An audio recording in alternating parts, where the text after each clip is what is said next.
Bienvenue sur le ring, Amélie Bennouna. Merci Rachid.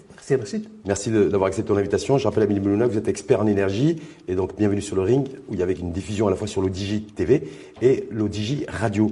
Donc sur le ring avec vous, c'est en 3 thématiques, round.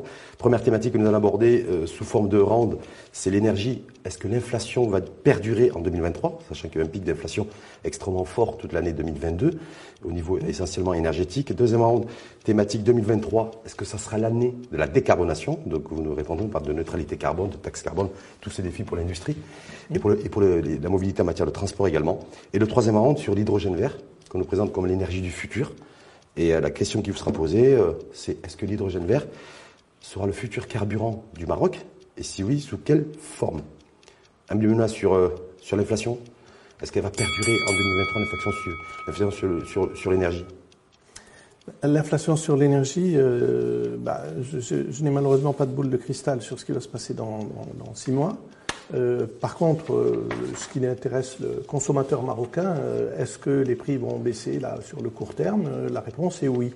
Ils devraient continuer à baisser puisqu'il y a un décalage dans le temps par rapport aux prix internationaux. Vous faites référence au gaz, par exemple, qui est en train le gaz est en train le prix même de passer. Le pétrole et il y a plutôt une détente sur les prix du pétrole actuellement. On n'est pas encore à $40 non plus. Non, on est à plus de 90. Mais finalement, c'est un niveau qui devient plus acceptable qu'il n'était. Je rappelle qu'on a quand même payé le gasoil à près de 17 dirhams à Casablanca. Les provinces ont dépassé allègrement ce prix-là. Est-ce qu'il n'y a pas le risque en 2023 que justement il y a un pic de hausse, c'est-à-dire de réinflation, voire d'hyperinflation des produits énergétiques? Les spécialistes à travers le monde, experts comme vous, considèrent qu'on a peut-être la visibilité pour le premier trimestre 2023, mais qu'après il y a un risque de rebond à la hausse des prix de l'énergie. Risque de rebond, moi je crois à mes amis économistes qui nous prévoient une année 2023 qui est plutôt morose, qui serait plutôt morose, on va dire, c'est pas qui serait plutôt morose, et si tel est le cas, l'énergie, le dérapage sur la consommation mondiale d'énergie ne devrait pas avoir lieu. Et donc, la demande en produits pétroliers, en combustibles fossiles, ne devrait pas déraper. Et si la demande ne dérape pas, il n'y a pas de raison pour que les prix dérapent. Et si, comme certains pronostiquent, la Chine revient, c'est un gros importateur et utilisateur de gaz, de GNL essentiellement d'ailleurs, et de pétrole aussi, si la Chine repart et arrive à sortir de son confinement dont elle est prisonnière depuis plusieurs mois, est-ce que là, il n'y a pas un risque de rebond inflationniste de l'énergie? Pas nécessairement. Je suis peut-être quelqu'un d'un peu optimiste. Disons qu'il a fallu faire un accouchement, c'est-à-dire passer d'une période où les flux de combustibles fossiles avaient, disons, un schéma relativement stable. On va aller vers un nouveau schéma de flux, c'est-à-dire les gens vont s'approvisionner ailleurs. Par exemple, je ne citerai que l'Espagne avec le gaz naturel. L'Espagne se fournissait à 30% de gaz russe. Maintenant, l'Espagne achète aux États-Unis 50% aux États-Unis. Le gaz de schiste. Voilà. Donc, oui, gaz de schiste, effectivement. Oui. Mais c'est un autre problème. Est-ce que pour nous, qu'est-ce qui pourrait y avoir comme influence aussi de cette... Vous prévoyez un petit tassement, en tout cas, pas de forte inflation, ne serait-ce que pour le premier trimestre. Non, parce qu'il y a eu... Deuxième semestre 2023. Pour nous, on est en pleine transition aujourd'hui, énergétique. On a commencé depuis la fin 2022 à s'approvisionner en gaz, justement auprès de l'Espagne. Je faisais référence à l'Espagne. Je crois que c'est autour de 50 millions de mètres cubes de gaz, de GNL, de gaz naturel liquéfié. Est-ce qu'il faut continuer? Est-ce que ce train-là va continuer? 50 millions. L'Espagne, 50 millions. Non, l'Espagne, c'est plutôt 50 milliards. Oui. Non, mais nous auprès de l'Espagne, je veux dire. Nous, auprès de l'Espagne, pour nous, on va acheter l'équivalent d'un petit milliard annuel. Voilà, jusqu'à, parce que pour l'instant, le gaz naturel que nous achetons ne nous sert qu'à faire marcher les 2 centrales électriques au gaz naturel que nous produisent de l'électricité. Et en rythme manuel, exactement. Est-ce qu'on va continuer dans ce trend-là? Laila Ben Ali, la ministre de tutelle, s'est exprimée il y a quelques jours, nouvelle feuille de route. Donc, voilà, le gaz, c'est aussi qu'une énergie, en tout cas, plus ou moins intermittente. Et là, nous dépassons 2023, là. Ouais. Ah oui, ça c'est autre chose. Il y a actuellement déjà un gazoduc qui est en construction entre Tendrara et qui se trouve donc au sud-est du Maroc, enfin la partie est, pas sud mais plutôt à l'est.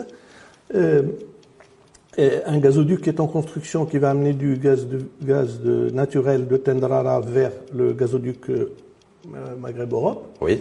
Et dans maintenant environ 3 ans, il va y avoir du gaz naturel en provenance de l'offshore de l'Arrache, c'est-à-dire les puits de l'Ixus, oui, et ce gaz va être acheminé vers le même gazoduc Maghreb-Europe. Et ce gazoduc Maghreb-Europe va alimenter nos centrales qui aujourd'hui sont alimentées avec du gaz naturel liquéfié en Espagne. Est-ce que ça veut dire qu'en 2023, on va y avoir une accentuation de l'approvisionnement en gaz et en GNL de l'Espagne, en attendant de se doter d'infrastructures aussi, parce que c'est également ce qui avait été annoncé pour pouvoir nous-mêmes, en tout cas, avoir des unités de regazéification au niveau du Maroc. Mais est-ce que ça sera possible en 2023 ou pas? À mon avis, on n'est pas à la veille d'avoir des unités de gazéification au Maroc. On n'est pas à la veille parce que c'est quelque chose qui coûte trop cher. Et une unité de gazéification, il faut pouvoir la faire tourner toute l'année pour que l'on puisse avoir des coûts pour la rentabiliser, ou bien pour que les coûts soient abordables, parce que sinon les coûts deviendraient trop chers pour amortir les investissements. Et ça veut dire que toute infrastructure gazière aujourd'hui, je crois que ça avait été évalué d'ailleurs par le prédécesseur de Laila Ben Ali, autour de 40 milliards de dirhams, où on peut comme ça réceptionner du gaz, le stocker, le regazéifier. Donc il faut une enveloppe, un budget de 40 milliards de dirhams. Ça c'est. Oui, et il faut aussi le distribuer, parce que on envisage peut-être d'exporter nos excédents de gaz naturel. Pour l'instant, c'est pas au programme. Mais en tout cas, si consommation intérieure il y a, ce qui était prévu par le plan gaz, c'est aussi de le distribuer à l'intérieur du Maroc. D'ailleurs, un petit essai va être fait au niveau de Tendrara. La ville de Tendrara va être la seule ville du Maroc qui aura du gaz naturel et non pas du gaz butane. Ça veut dire que pour cette année 2023, donc on a parlé de l'inflation, vous dites une inflation qui devrait être maîtrisée. A priori, au niveau des produits énergétiques, le Maroc qui a commencé à investir beaucoup plus sur le gaz, donc ça va perdurer. On n'aura pas forcément les moyens de se doter d'infrastructures nous permettant de constituer en tout cas un vrai marché gazier. Mais en même temps, c'est se dire voilà, en 2023, on va rester exactement sur le même modèle énergétique, tiré par le charbon, le gaz, le fioul, c'est ça. Ça bougera pas. Et les énergies renouvelables? Les énergies renouvelables, il y a tout un tas de choses qui font leur bonhomme de chemin. Il y a, comment vous dire, la consommation d'électricité et d'énergie monte toutes les deux, et on maintient les parts d'énergie renouvelable en énergie, je ne raisonne pas en puissance, en énergie, on maintient. Ce qui veut dire que on amène du nouveau, on amène des énergies renouvelables nouvelles dans la consommation d'énergie du Maroc, on amène du nouveau tous les ans. Alors là, j'ai vu l'année dernière un appel d'offres de photovoltaïque de 360 MW. Là, il y a quelque temps, ils ont bouclé un appel à manifestation d'intérêt pour un marché de 260 MW. Il y a, dans le domaine de l'éolien, il y a ce fameux PMIE qui est en cours de construction progressive. Sur 6 ou 7 sites du Maroc, il y en a 2 ou 3 seulement qui sont opérationnels pour l'instant. Donc tout ça devrait continuer son petit bonhomme de chemin. Donc en fait, un copier-coller de 2022 sur 2023 au niveau du modèle énergétique. Est-ce qu'on aura un souci qu'il va falloir absolument travailler beaucoup plus l'offre que la demande sur l'énergie? Parce qu'on voit qu'on ne produit pas beaucoup plus d'année en année. C'est un peu comme notre PIB d'ailleurs, il n'augmente pas sensiblement. Est-ce que là, 2023, ça doit être, ou devrait être en tout cas, un choc sur l'offre? C'est la question, l'interrogation que beaucoup se posent. Non, on n'aura pas de choc sur l'offre et je ne pense pas qu'on aura on n'aura pas de choc sur la demande parce que tout simplement nos amis économistes nous prévoient une année business as usual, c'est-à-dire que ça va augmenter normalement. Il n'y a rien de particulier. Rien de particulier. Donc rien de nouveau sur le soleil en 2023. Oui, il y aura toujours des petites choses à inaugurer ici et là.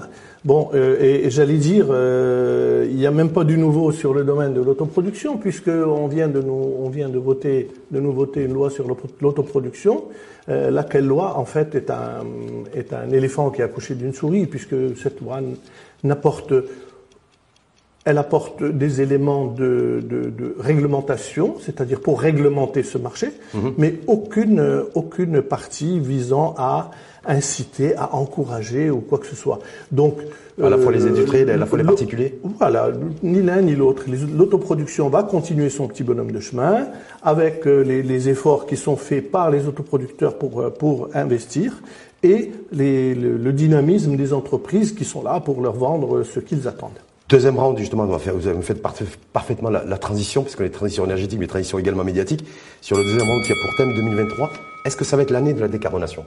Avec un point d'interrogation, voilà, il va pas, en 2023, a priori, ça va pas beaucoup bouger. On va continuer à avoir une électricité, une énergie charbonnée autour de 65, 66, 67, 68%. On est bien d'accord? C'est cela. Voilà. Et donc les industriels à moyenne tension, tout ce qui a été mis en place d'un point de vue juridique, au niveau de l'autoproduction, vous dites ça va pas, ça va y aller à petits pas, ça va pas beaucoup bouger, donc on n'aura pas forcément une révolution industrielle où les industriels vont investir massivement sur les panneaux photovoltaïques, sur en tout cas un investissement technologique sur l'énergie renouvelable. Exactement. Donc ça veut dire qu'on s'éloigne de la décarbonation du coup? Non, on ne s'éloigne pas de la décarbonation. Alors il y a déjà, même cette loi, étant telle qu'elle est, de toute façon, elle s'est donné 4 ans. Elle s'est donné 4 ans pour être mise complètement en application, puisqu'il y a au moins une onzaine, ça n'existe pas, enfin, on va dire une petite douzaine de parties dans cette loi qui citent des futurs textes réglementaires à venir. Et le dernier article dit que ces articles viendront dans les 4 prochaines années. Donc en fait, il ne va pas y avoir de changement en 2023. Est-ce que ça veut dire qu'on n'est pas pressé? Le monde entier aujourd'hui court après l'énergie, a peur des délestages, a peur de manquer de gaz et pour chauffer les maisons cet hiver. Et nous, on prend notre temps en fait sur la nouvelle loi d'autoproduction pour pouvoir booster justement l'offre. Non, je veux pas. Alors si on prend les choses telles que quelqu'un comme moi les voit. Bon, quelqu'un comme moi voit qu'on a une volonté royale manifestée en 2009 et on a un texte qui sort en 2010 et on a des amendements de cette loi 1309 qui sont faits et l'autoproduction ne vient que 13 ans après. Et quand elle vient 13 ans après, c'est pour dire nous allons l'opérationnaliser dans les 4 ans qui viennent. Donc ça fait quand même beaucoup de retard. Ceci dit, je ne voudrais pas être à la place de nos responsables parce qu'apparemment, il y aurait trop d'acteurs et les décisions qui satisferaient tout le monde, apparemment, sont difficiles à prendre. Ah ben oui, mais ça c'est le rôle des politiques de prendre les bonnes décisions, même si on ne fait pas forcément des contents, voire si on fait des mécontents. Mais donc ça veut dire quoi? Ça veut dire que pour vous, Hamid Bennouna, expert en énergie, connu, reconnu, réputé, 2023, ça ne sera pas l'année de la décarbonation? Non. Sachant qu'on a des défis de neutralité carbone. Alors, quand on parle de la décarbonation du pays, c'est un non clair. Par contre, décarbonation de l'industrie, de tout ce qu'on pourra produire et qu'on pourrait exporter éventuellement sur les marchés européens. Marchés européens. Alors, par contre, il y a des choses qu'on envisagerait de faire. Il s'agit de certifier l'électricité verte. Alors, c'est quelque chose qui n'existe pas encore chez nous, mais qu'on devrait pouvoir faire. C'est-à-dire que vous êtes un grand client industriel et vous avez besoin de prouver que l'électricité que vous utilisez n'est pas aussi sale que toute l'électricité du Maroc. Quand je dis sale, c'est pour polluante. Oui, polluante. Alors, vous allez demander de l'électricité, des volumes d'électricité définis, et on va vous injecter de l'électricité verte au moment et en quantité comme vous les avez voulu et attendu. Est-ce que ça veut dire, et on appelle ça des certificats verts. Mais pour pouvoir faire ça, c'est un système dans lequel vous vous demandez, et moi je vous injecte de l'électricité dans le réseau solaire, il faut que je puisse, moi, prouver que je vous ai donné de l'électricité en quantité et au moment. Et ça, c'est l'État qui va réguler. Ça veut dire quoi? Ça veut dire que l'électricité en tout cas, qui provient de l'énergie fossile, essentiellement charbonnée chez nous. Donc vous dites, voilà, il y aura une espèce de mélange qui sera fait entre cette électricité sale, en tout cas polluante, et avec de l'énergie propre qui proviendra du solaire ou de l'éolien. Est-ce que c'est ça? Non, les électricités sont toujours mélangées, d'accord. Ouais. On ne sait jamais d'où vient l'électricité qui est que nous consommons, d'accord. Ouais. Elle est partout. Et bien, ceci étant dit, si vous êtes un client exigeant, que vous voulez qu'on vous prouve que toute l'électricité que vous prenez, c'est de l'électricité verte. Si moi, je suis l'opérateur d'électricité, je peux m'engager à votre égard à vous fournir la quantité, c'est-à-dire les volumes, et aux heures que vous souhaitez de l'électricité verte. Mais il faut que l'électricité verte que je produis que je produis et que j'injecte pour vous soit certifié. C'est ce qu'on appelle les certificats verts. Sauf que les certificats verts, je suis toujours très interrogatif à tout ce qui est certification et normes. Voilà. Est-ce que ça, c'est certification et normes qui correspondent à des normes européennes? Ce que vous êtes en train de dire. Exactement. Voilà. Donc il faut une mise en conformité avec les normes européennes en la matière. Est-ce que ça va être le défi 2023 pour le Maroc? Probablement, parce que on va être obligé d'y venir, parce que Madame la ministre le sait bien. Nous avons aussi signé avec nos voisins, là, avec l'Espagne, le Portugal. Nous avons aussi signé la France des contrats de fourniture d'électricité verte. Alors là aussi, il va falloir certifier que cette électricité est effectivement verte. Et donc, je dirais la certification d'électricité verte, on va devoir y venir, tant pour la consommation des industriels locaux que pour l'exportation. Alors pour l'exportation, c'est tout bénéfice, puisque plutôt que de temps en temps, nous vendons des excédents, et ces excédents, nous les vendons sur le marché spot, c'est-à-dire un peu comme du tout venant. Je ne sais pas si vous avez remarqué, mais le prix du sable est élevé, le prix du caillou est élevé, mais le prix du tout venant qui contient tous les deux, c'est bon marché. Alors, quand nous vendons notre électricité, nous la vendons un peu comme l'électricité de tout venant. Donc, vous dites, en fait, ça va être l'année d'une forme de décarbonation, en tout cas, oui. avec un modèle, voilà, mélanger l'énergie fossile et l'électricité polluante, carbonée, charbonnée, et de l'énergie dite moins polluante, en tout cas. Et donc, il y aura un mix à ce niveau-là. Mais est-ce que ça veut dire aussi que l'amorce, en fait, de la sortie du charbon, en 2023, il n'y aura pas? On va rester exactement, nous, sur le même modèle, Non, c'est toute l'interrogation. Non, on pourra pas. On va pas. D'abord, pour des raisons techniques, on n'enlève pas comme ça des milliers de mégawatts de puissance sans laisser le pays dans les problèmes d'approvisionnement. Ensuite, il y a des problèmes juridiques et contractuels. Nous sommes engagés à l'égard de deux gros producteurs privés qui produisent au charbon, Taqa et Centrale Taqa, c'est ça? Taqa Morocco et Safiec. Oui. Nous sommes engagés à leur acheter leur électricité jusqu'en 2045. 45. Donc là, c'est circulé, il n'y aura rien à voir. Donc même s'il y a des enjeux de décarbonation, s'il y a des enjeux environnementaux, une transition écologique, on ne sortira pas de ça encore. Je vais vous amener un scoop là, puisque allez-y, mais c'est la bagarre. Ouais. On peut décarboner avec des écritures comptables. Ça, et sans tricher. Alors j'explique. Tous nos gros industriels produisent une partie de l'électricité qu'ils consomment. Que ce soit anciennement la Samir, que ce soit la CMCP, que ce soit l'OCP, que ce soit, il y en a plusieurs. Je ne parle pas de ceux qui achètent de l'électricité à des producteurs indépendants. Non, je parle de ceux qui ont des sites de production, ils sont industriels de la chimie et ils ont des réactions chimiques qu'ils sont obligés de faire pour produire ce qu'ils produisent, que ce soit des engrais ou autre chose. Et ces réactions chimiques libèrent de la chaleur et il y a tellement de chaleur qu'on peut produire de l'électricité avec. Et cette électricité, ils la produisent et ils la consomment. Et puis, ce qu'ils ont en excédent, ils nous gratifient de ces excédents. Et c'est ce qu'on appelle la production des tiers nationaux. Alors, maintenant, on va voir les chiffres. C'est ça qui est important. Allez-y, les chiffres. Alors, ils nous donnent environ entre 200 et 400 gigawattheures par an, ce qui n'est pas grand-chose. Alors qu'en réalité, eux produisent pour eux-mêmes quelque chose comme 4000 gigawattheures. J'ai estimé entre 3000 et 5000 gigawattheures d'électricité qui est en fait considérée comme renouvelable.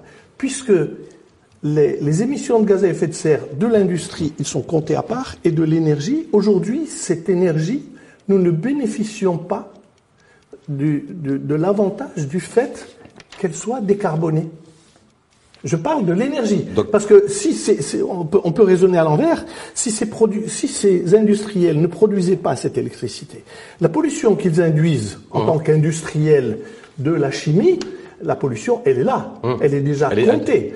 Donc le fait qu'ils récupèrent cette chaleur, c'est une bénédiction. Alors si nous venions ajouter dans nos comptes nationaux quelque chose comme 4000 gigawattheures d'électricité qui s'évapore, mais en tout cas qui est dégagé. Oui.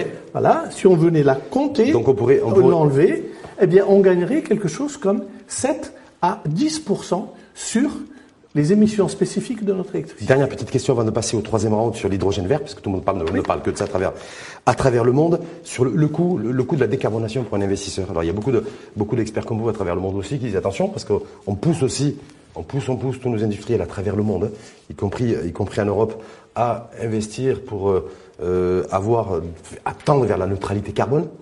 Mais en même temps, ça c'est un coût pour l'investisseur. Ça peut aller jusqu'à 5 et 10% du chiffre d'affaires pour l'industriel. Est-ce que vous confirmez ce ratio? Parce que ça représente une charge. C'est la charge carbone en matière d'investissement. Ça dépend.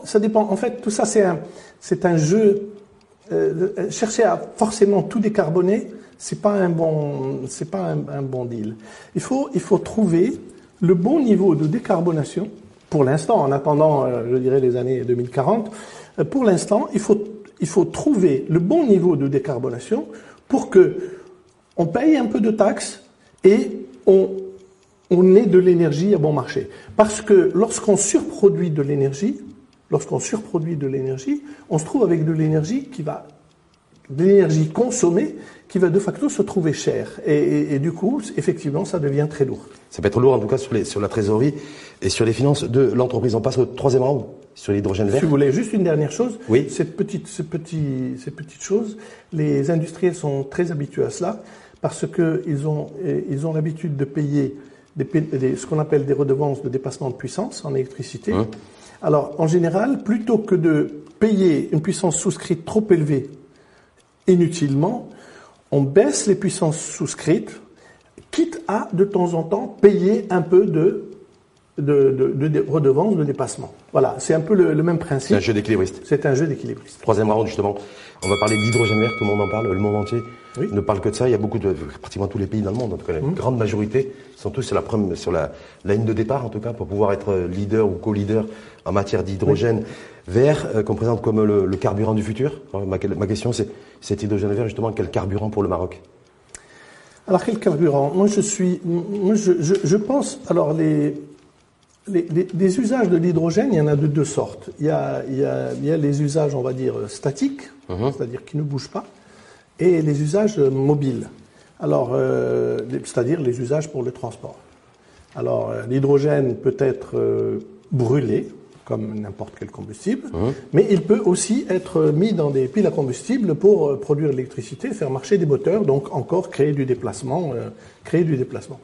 Sauf que, pour l'instant, il est probable que la partie mobile viendra dans l'avenir. Mais alors aujourd'hui, au mois de novembre dernier. Alors aujourd'hui, ça ne peut être, les usages ne seraient rentables que dans la mesure où l'hydrogène n'est que l'un des intrants de ce que l'on produit. Alors, j'explique les entreprises qui font des engrais. Oui. Pour ne pas la citer. Comme l'OCP chez nous, qui est comme l'OCP. Alors, les entreprises qui font des engrais, pour eux, l'ammoniac, pour ne pas le citer, l'ammoniac est un des intrants. Un des intrants qui pèse lourd, mais ce n'est que en fait, dans l'ammoniac, tu as de l'hydrogène et de l'azote, c'est ça? Alors, voilà, exactement. Alors, l'idée, c'est quoi? C'est de fabriquer de l'hydrogène vert. Oui. Pour fabriquer de l'ammoniac à partir de cet hydrogène vert, et on a fabriqué alors de l'ammoniac vert, oui. Et après on fabrique avec ça des fertilisants qu'on appelle des fertilisants verts. Donc on verdise en tout cas toute la chaîne de valeur.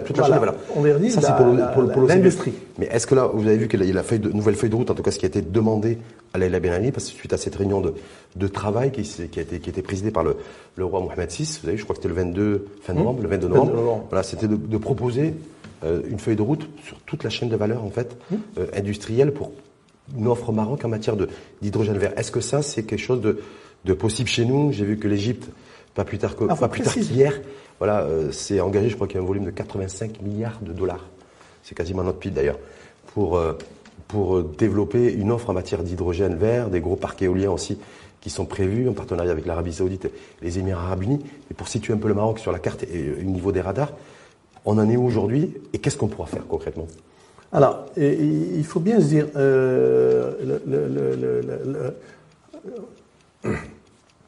l'hydrogène vert au Maroc, il sera là, en temps et en heure.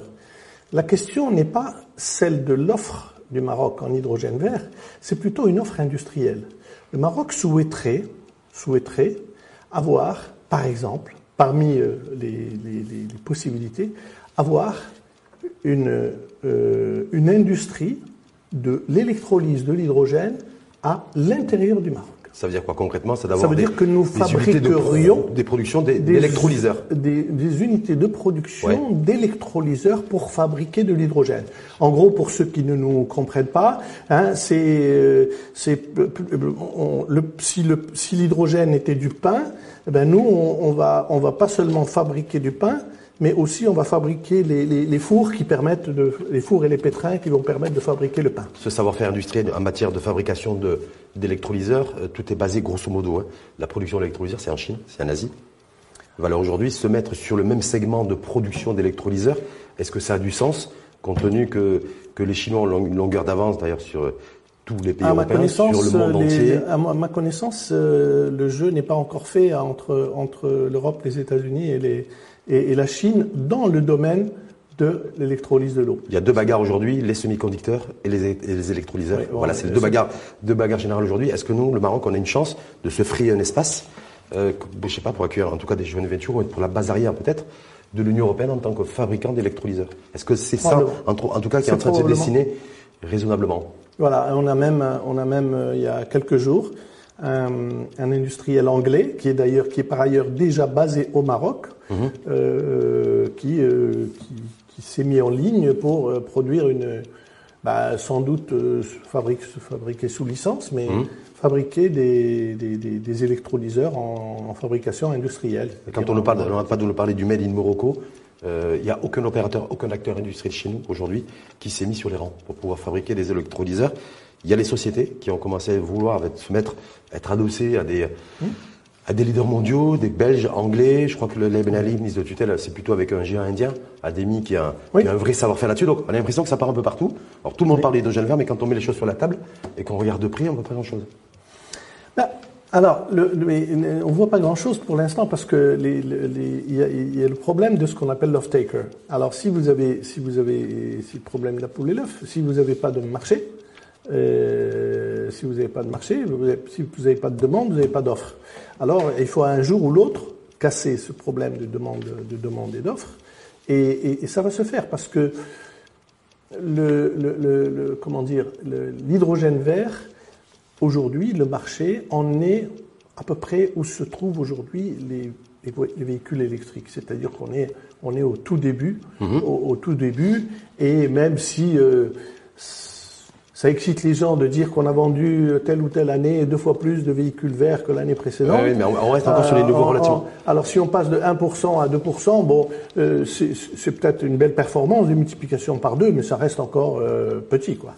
Donc en fait, vous dites que clairement sur l'hydrogène vert, le Maroc pourrait, en tout cas, il pourrait légitimement avoir l'ambition de se positionner pour accueillir des unités de production d'électrolyseurs et pour pouvoir aussi alimenter.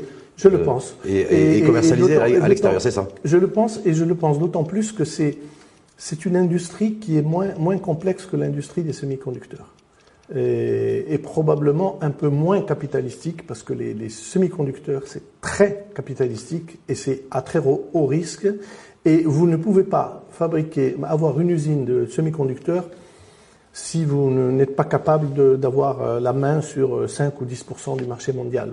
Vous êtes déjà éliminé. Quand Leïla Ben Ali a fait une déclaration il y a quelques jours aussi, en disant attention sur l'hydrogène vert, il ne faudra pas refaire les erreurs du passé concernant la production et le développement d'énergie renouvelable. Qu'est-ce qu'elle sous-entend quand elle te dit ça?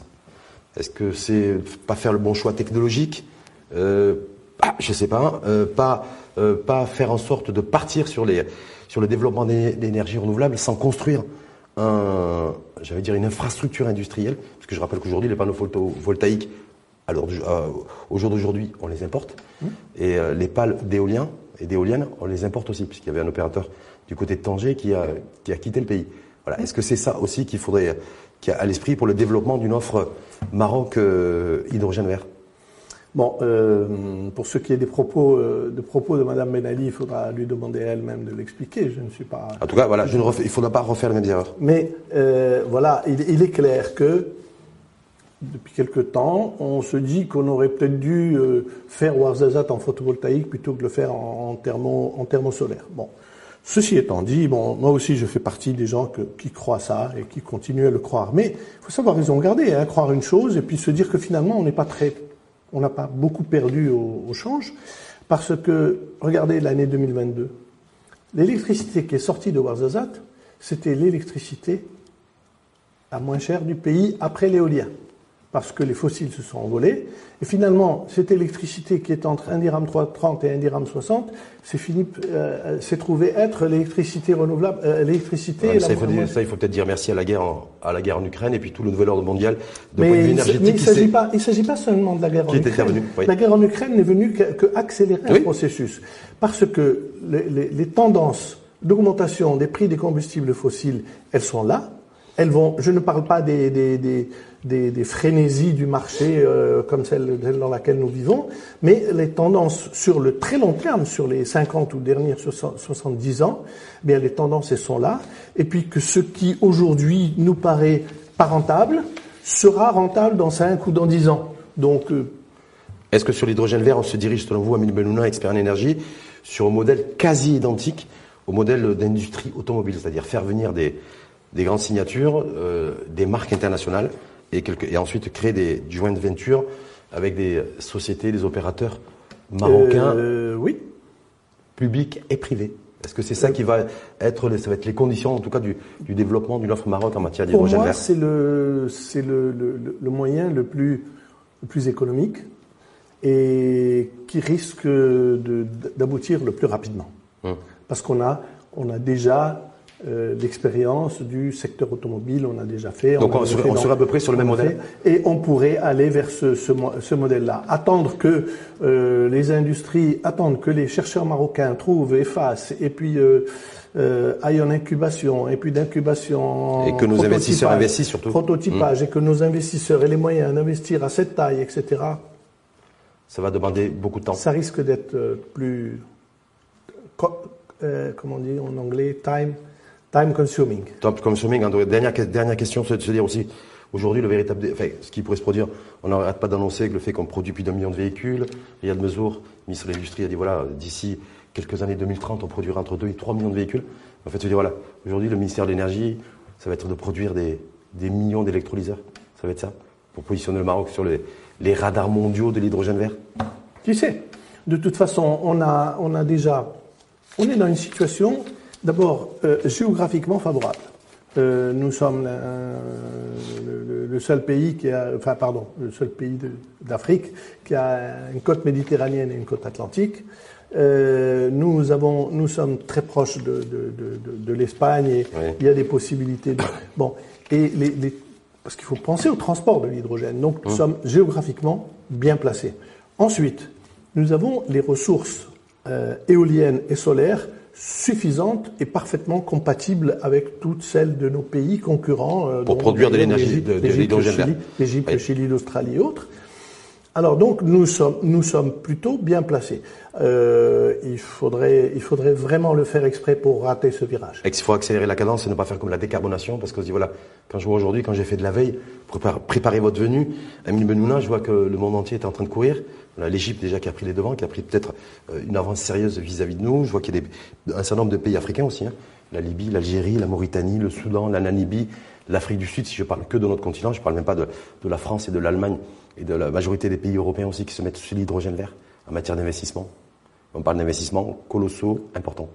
Oui, mais est-ce que ce n'est pas des annonces aussi plus qu'autre chose chez les autres? Parce qu'on est plus sensible aux annonces chez les autres que chez nous. Alors bon, il faut savoir raison garder, il faut accélérer, mais je ne suis pas du tout pessimiste. Je pense que pour l'instant, nous sommes encore dans la course compte tenu de ce qui s'est fait ici et là. Bon, ceci étant dit, l'Australie, probablement l'Arabie Saoudite, sont en train de gagner un pas d'avance. Mais on a notre place et on aura notre place. Merci en tout cas infiniment à vous, Amine Bennouna, expert en énergie. Oui. Toute forme d'ailleurs d'énergie. Oui. Donc, oui, je suis venu aux toutes formes par les renouvelables. Merci en tout cas à vous et vous arrivez à renouveler effectivement votre énergie aussi et du coup de participer à des débats comme celui d'aujourd'hui sur le ring, l'ODJ TV et l'ODJ Radio. Merci une fois de plus à vous et bonne chance et peut-être bonne et heureuse année aussi, on a encore le temps. 2023.